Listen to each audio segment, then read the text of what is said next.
Hello again, I'm John Terzak, and in this lesson I'm going to answer the question of one way to make corned beef hash, okay? The ingredients we're going to use are all here in front of me. A little bit of breadcrumb, some egg yolks, some plain mashed potatoes, a little bit of garlic, some diced, par-cooked diced potatoes, and some shredded diced corned beef. Can you use canned corned beef? Yes, you can. It wouldn't be my first choice. I've never used it, but you can use it. But this is a great thing to make for a special breakfast or brunch. And let's get on with it. First, we're going to saute in a little bit of bacon fat the purple onion, green pepper, and red pepper. I have about 2 tablespoons of each.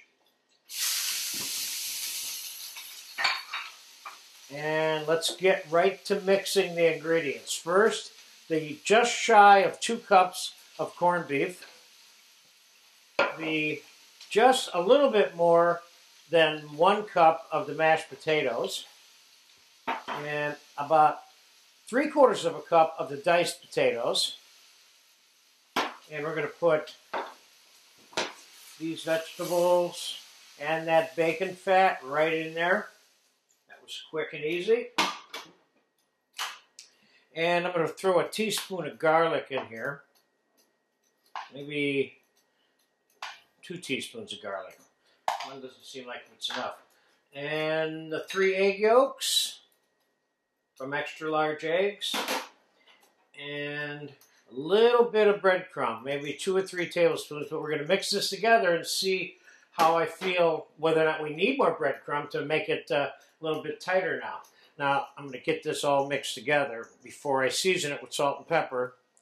But one of the things you want to remember is that, what is a hash? A hash is something that you can ultimately bring together in the form of a patty. I wouldn't call sauteing some things that are all these ingredients but don't get put together as a patty. I would not consider them to be a real hash. I'm thinking more along the lines of like a crab cake or a black bean cake. Those are hashes. And of course, I've made the corned beef hash just like this with roast beef as well, okay? So let's just give that a taste real quick. I think we'll be able to make ourselves a patty.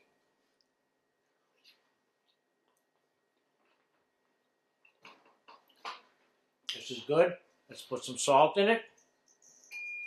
Doesn't need any more breadcrumbs. Put a little pepper in it. A little more salt. Let's get this mixed.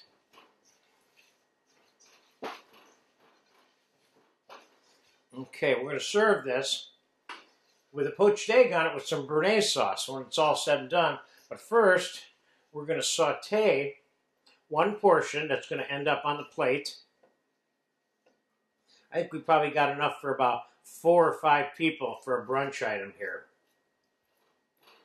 Let's put a little bit of flour on the outside of this.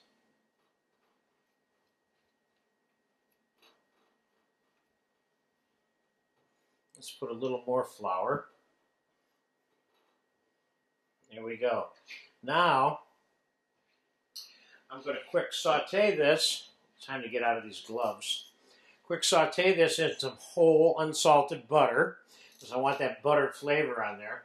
Could you be adding other ingredients to this? Of course, you can add whatever you want. That's, I mean, in terms of fresh herbs, different kinds of vegetables, spices, and all that. Let's put a little whole butter in our pan, and I have the oven on 350. You can bake this at 350 after it's sauteed. First, you want to brown the outside. I could even put breadcrumbs on the outside of it, but I'm choosing not to. It's not going to take too long to brown here. I'm going to get this bad boy in an oven here.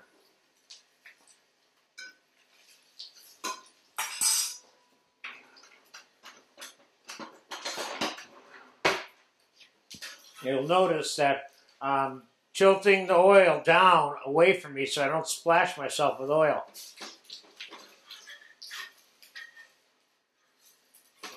You got to be able to turn it over though too.